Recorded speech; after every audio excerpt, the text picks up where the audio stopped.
संपूर्ण व्रतामध्ये सगळ्यात श्रेष्ठ मानल्या जाणाऱ्या एकादशीच्या व्रताची खूप महत्त्वाची अशी कथा आहे। तर सगळ्यात महत्त्वाच्या आणि मोठ्या ज्या येणाऱ्या एकादशी आहेत तर तो उपवास प्रत्येकाने धरला जातो। तर त्यामध्ये आषाढी, कार्तिकी, माघी अशा सगळ्यात श्रेष्ठ अशा एकादशी मानल्या जातात। तर आजच्या व्हिडिओमध्ये आपण अशा श्रेष्ठ मानल्या जाणाऱ्या प्रबोधिनी किंवा मग कार्तिकी एकादशीचं नेमकं पौराणिक कारण काय आहे किंवा यामागची नेमकी कथा काय होती हे पाहणार आहोत। नमस्कार, आजच्या व्हिडिओमध्ये आपल्या सर्वांचं खूप खूप खूप स्वागत आहे। आज आपण कार्तिकी पौर्णिमेची म्हणजे प्रबोधिनी एकादशी किंवा कार्तिकी एकादशी याची नेमकी कथा काय होती हे पाहणार आहोत। धर्मराज युधिष्ठिर म्हणू लागले की हे देवा, कार्तिक शुक्ल पक्षातील एकादशी बद्दल मला संपूर्ण माहिती घ्यायची आहे, तर कृपा करून तुम्ही ती सांगाल का? या एकादशीचे नाव काय आहे किंवा मग ही एकादशी का धरली जाते किंवा का पूजली जाते याविषयीची संपूर्ण माहिती तुम्ही मला द्यावी।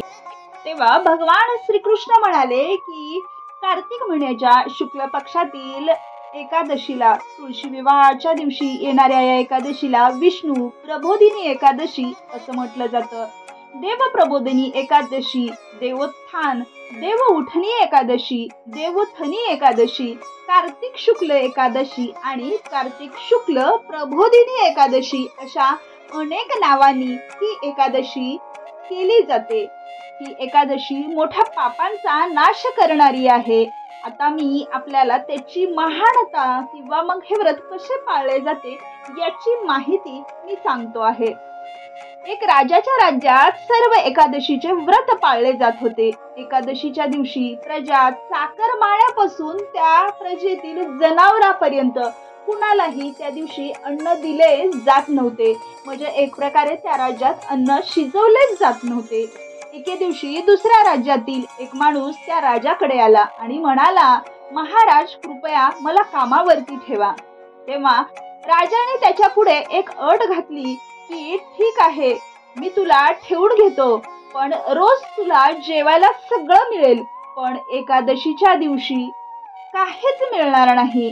त्या माणसाने त्यावेळी होकार दिला, पण एकादशीच्या दिवशी त्याला फलहार दिल्यावर तो राजासमोर जाऊन विनवणी करू लागला की हे महाराज, त्याने माझे पोट भरतच नाही, मी उपाशी मरेन, मला एकादशीच्या दिवशी अन्न द्या।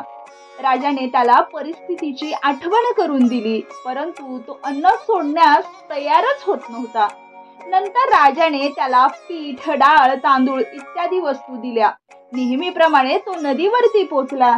त्याने अंघोळ करून अन्न शिजवले। जेवण तयार झाल्यावर तो स्वतः देवाला हाक मारू लागला की हे देवा, अन्न तयार झालेले आहे, तरी तू जेवायला लवकरात लवकर ये। त्याच्या हाकेवर भगवान पितांबर धारण करून चतुर्भुज स्वरूपात आले आणि प्रेमाने त्याच्यासोबत भोजन करू लागले।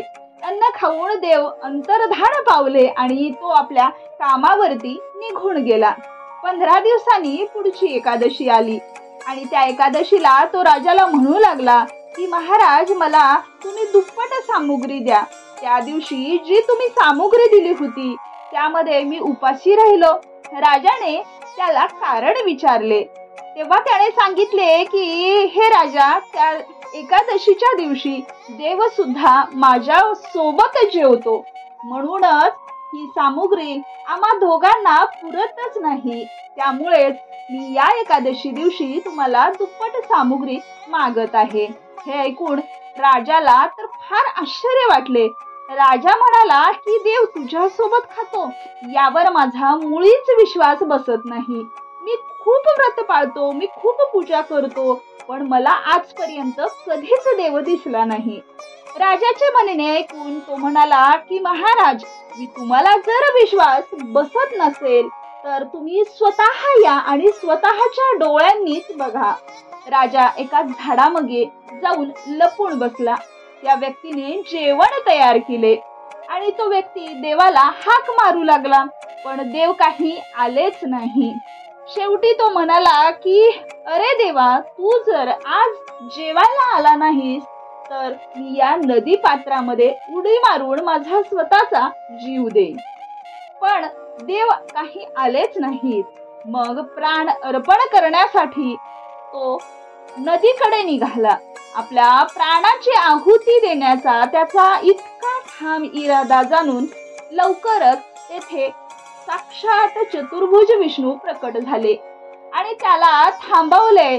त्या नौकराने आणि साक्षात भगवान विष्णूंनी त्या ठिकाणी जेवण केले. खाऊन पिऊन झाल्यावरती त्यांनी त्याला आपल्या विमानात बसवलं आणि आपल्या निवासस्थानी भगवान विष्णू घेऊन गेले. हे पाहून राजाने विचार केला की मी मन शुद्ध असल्याशिवाय उपवास करून काहीच फायदा होत नाही.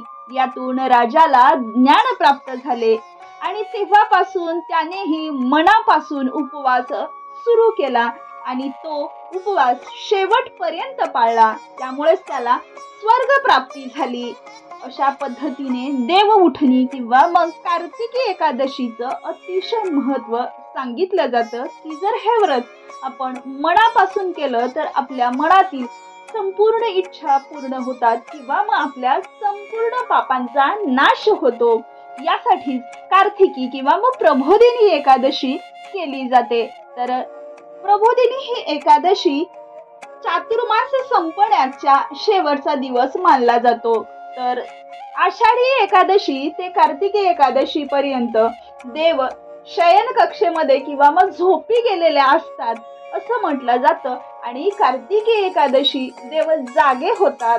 त्यामुळे उठा उठा गोपाळा असं म्हणण्यासाठी पंढरपूरमध्ये पंढरपूरच्या विठ्ठलाला लाखो भाविक 4 महिन्याच्या झोपेतून उठवण्यासाठी आणि कार्तिकी वारी ही अत्यंत पवित्र मानली जाते म्हणून विठ्ठलाचे दर्शन घेण्यासाठी पंढरपूरमध्ये सामील होतात. तर याच एकादशीला देव उठणी एकादशी किंवा मग प्रबोधिनी एकादशी किंवा कार्तिकी एकादशी अशा अनेक नावांनी ओळखले जाते. तर या कार्तिकी किंवा देव उठणी एकादशीची ही कहाणी जर तुम्हाला आवडली असेल तर या व्हिडिओला लाईक, शेअर आणि सबस्क्राईब नक्कीच करा. धन्यवाद.